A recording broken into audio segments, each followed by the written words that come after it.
Hello student, स्वागत है आपका डीएलएड सेकंड सेमेस्टर की मैथ की एक और क्लास में। तो ये जो आपकी क्लास है ये चैप्टर नंबर 3 की लास्ट क्लास है।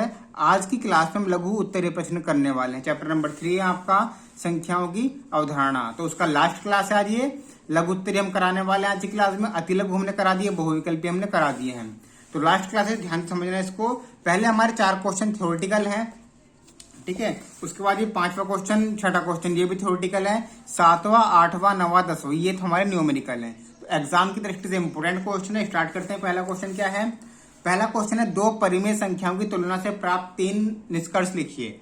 यानी कि दो परिमेय संख्या दी हुई है हमारे पास, मान लो, तो उससे प्राप्त हमें 3 निष्कर्ष लिखने हैं। अब परिमेय संख्या कौन सी होती है? परिमेय संख्या वो होती है जिन्हें हम पी बटे क्यू के रूप में लिख सकते हैं। पी बटे क्यू के रूप में लिख सकते हैं। जैसे कि आपकी होगी -2/5 और दूसरी होगी 10/7। ठीक है, हमारे दो परिमेय संख्याएं हैं ये। तो इसमें हम सबसे पहले क्या लिखेंगे? हमें 3 निष्कर्ष लिखने हैं। तो हम लिखेंगे यहाँ पर पहला निष्कर्ष, धनात्मक परिमेय संख्याएं ऋणात्मक परिमेय संख्याओं से बड़ी होती हैं। ठीक है, तो कोई भी परिमेय संख्या है, अगर वो धनात्मक है तो वो बड़ी होगी, और ऋणात्मक मतलब माइनस की है तो वो छोटी होगी। तो धनात्मक वाली हमेशा बड़ी होती है। पहली बात तो ये हुई। दूसरी बात, ऋणात्मक परिमेय संख्याएं 0 से छोटी होती है। बिल्कुल सही बात है। ऋणात्मक जो संख्याएं होती हैं परिमेय, जैसे यहाँ पर नंबर लाइन है संख्या रेखा, यहाँ पर 0, 1, 2, यहाँ पर -1, -2, तो जो ऋणात्मक होंगी वो 0 से छोटी होती है। इधर लेफ्ट में वो यहाँ पर लिख दिया हमने, ऋणात्मक परिमेय संख्याएं 0 से छोटी होती है। तीसरा पॉइंट, दो धनात्मक परिमेय संख्याओं के हर बराबर करने पर जिसका अंश बड़ा होगा वह परिमेय संख्या बड़ी होगी। ठीक है, मान लो दो धनात्मक संख्याएं हैं, यहाँ पर 2/5 और यहाँ पर 1/5। तो जिसका हर बड़ा हो, जिसका अंश बड़ा होगा, जब हर बराबर है, हर दोनों का 5 है और अंश ऊपर वाले होते हैं, अंश जो बड़ा होगा वो संख्या बड़ी होगी। तो ये 2 बड़ा है तो ये बड़ी होगी। ये तीनों बातें आपको यहाँ पर लिख देनी है, हमने लिख दी है ये। उसके बाद क्वेश्चन नंबर 2 की ओर हम बढ़ते हैं।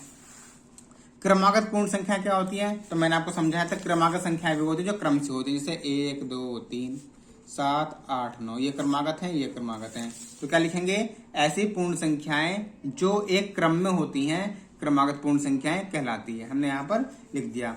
उसके बाद क्वेश्चन नंबर 3 है यहाँ पर, परिमेय संख्याएं किसे कहते हैं? और चौथा, अपरिमेय संख्या को परिभाषित करें। तो तीसरा क्वेश्चन क्या है? परिमेय संख्या किसे कहते हैं? तो यहाँ पर वे संख्याएं जिन्हें पी बटे क्यू के रूप में व्यक्त किया जा सकता है परिमेय संख्या कहलाती है। मतलब जिन्हें हम बटे के रूप में लिख सकते हैं उन्हें हम परिमेय संख्या कहते हैं। जैसे 3/4 और 17/9। अब वो माइनस में भी हो सकती है, प्लस में भी हो सकती है। ठीक है, ये माइनस में 3/4 है और ये प्लस का 17/9 है। चौथा क्वेश्चन है, अपरिमेय संख्या लिखिए।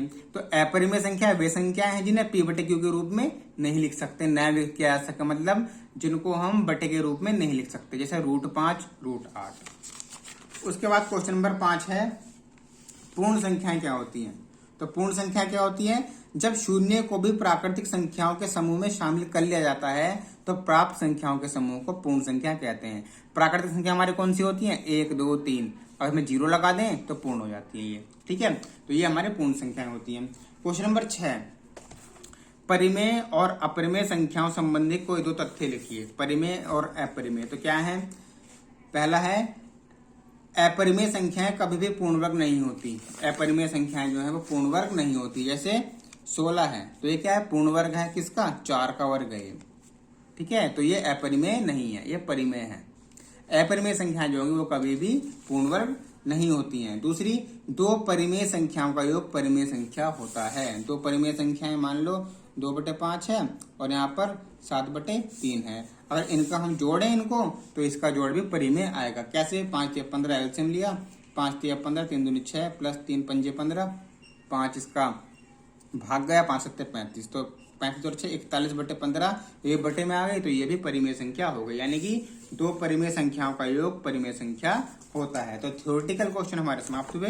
अब क्वेश्चन नंबर हम 7 की बात करते हैं। क्वेश्चन नंबर 7 क्या है? 3/2 की घात -3 गुणा 3/2 की घात 5 को हल कीजिए। इसको हम हल करके आपको दिखाते हैं। तो क्वेश्चन नंबर 7 यहां पर 3/2 की घात -3 गुणा में 3/2 की घात 5, तो इनको क्या करना है, हल करना है। तो क्या करेंगे, हल करने के लिए क्या होता है, जब हमारे जो आधार होते हैं, ये आधार है, ये घात है, ये आधार है, ये घात है, तो जब हमारे आधार बराबर होते हैं तो उनकी घात जो है वो जुड़ जाती है। कब, गुणा में, और भाग में घट जाती हैं। तो गुणा है, यहाँ पर जुड़ जाएगा। ठीक है, तो 3/2, 5 में से 3 गया 2। अब क्या है यहाँ पर, 3/2 की घात 2 का मतलब 3 की 2 बार गुणा और 2 की भी 2 बार गुणा। तो 3 3 9, 2/4, तो 9/4 इसका आंसर आ जाएगा। उसके बाद क्वेश्चन नंबर 8। क्वेश्चन नंबर 8 क्या है, निम्न में से अपरिमेय संख्याएं नहीं है। तो अपरिमेय संख्या कौन कौन सी नहीं है, यहाँ मतलब अपरिमेय नहीं है, इसका मतलब परिमेय संख्याएं कौन कौन सी हैं। तो अपरिमेय जो है वो माइनस वाली नहीं होती हैं, और रूट वाली नहीं होती हैं। जैसे √2 ये अपरिमेय हो गई, ये भी अपरिमेय होगी, ये भी अपरिमेय होगी। तो परिमेय कौन कौन सी हुई, 18 -25 -2। ठीक है, 18 -25 और -2। उसके बाद क्वेश्चन नंबर 9 की हम बात करते हैं। क्वेश्चन नंबर 9 में क्या है, नीचे दिए गए कथन में सत्य कथन बताइए। सत्य कथन कौन सा है, पहले लिखते हैं हम यहाँ पर 0.4 + 10 = 10 + 4। तो पहला क्वेश्चन है 0.4 + 10 = 10 + 4। अब इसको हल करो, इसको हल करो। अगर इसके बराबर है तो ये सत्य है, बराबर नहीं है तो ये असत्य है। तो 0.4 और 10 को जोड़ेंगे। ठीक है, कैसे जोड़ेंगे, 10.0, 0.4, 0 पॉइंट के नीचे पॉइंट 4, ये तो 4.01, 10.4। ठीक है, इसका आंसर आएगा 10.4। और ये बराबर में 10 और 4 14, तो ये इसके बराबर है क्या, बराबर नहीं है, तो ये हो गया असत्य।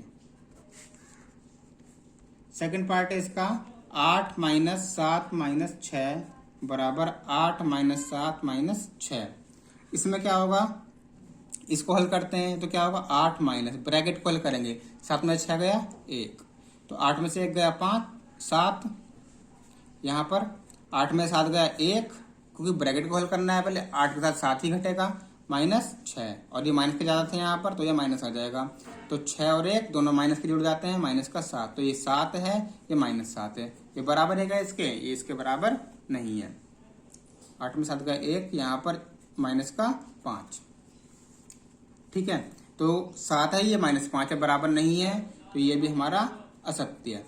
उसके बाद थर्ड पार्ट है 16/8/2 = 16/8/2। तो 16 भाग, इसका मतलब क्या है, 8/2 का, 8 से 8 को भाग करने 2 से, तो 2 चौक 8, यहाँ पे 4 आ जाएगा।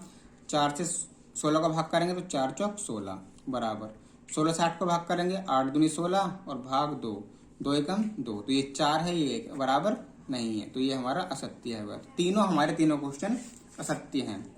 उसके बाद क्वेश्चन नंबर 10 में क्या है, निम्न परिमेय संख्याओं की तुलना कीजिए। हमें तुलना करनी है किस किस की, 4/5 और -3/2। बताना है कौन सा बड़ा है कौन सा छोटा है। 4/5 है, ये -3/2 है। तो मैंने क्या बताया था, जब परिमेय संख्याएं 2 हों, जो माइनस वाली होती है वो हमेशा छोटी होती है ना। इसको देखो ना, इसका देखो निशान देखो, अगर एक प्लस माइनस है तो माइनस वाली छोटी कर दो सीधे, ये छोटे का निशान आ गया। 10 का पहला, 10 का सेकंड, 12/7, 6/17। अब इसमें कौन सी छोटी बड़ी है, तो इसके लिए हम क्या करेंगे, संख्याओं को छोटी बड़ी करने के लिए हम पहले उनके हर बराबर कर लेते हैं। ठीक है, 12/7 हर कैसे बराबर होगा, जो इधर 12/7 है और यहाँ पर हम करते हैं 6/17, तो इसके हर में इसके हर से गुणा कर देंगे। ठीक है, इसके हर में इसके हर से गुणा कर देंगे, जब नीचे करिए ऊपर भी करेंगे, और इसके हर में इसके हर से गुणा कर देंगे, 7 से नीचे करिए तो ऊपर भी करेंगे।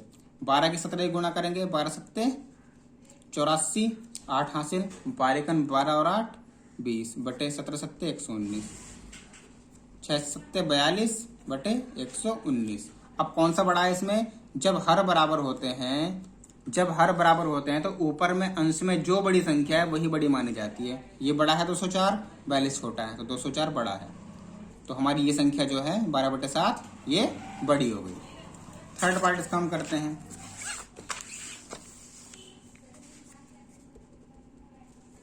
थर्ड पार्ट है 8/13 और माइनस का 17/9। अब इसमें क्या होगा भाई, एक प्लस की एक माइनस की है तो माइनस की हमेशा छोटी होती है, ये छोटी हो गई।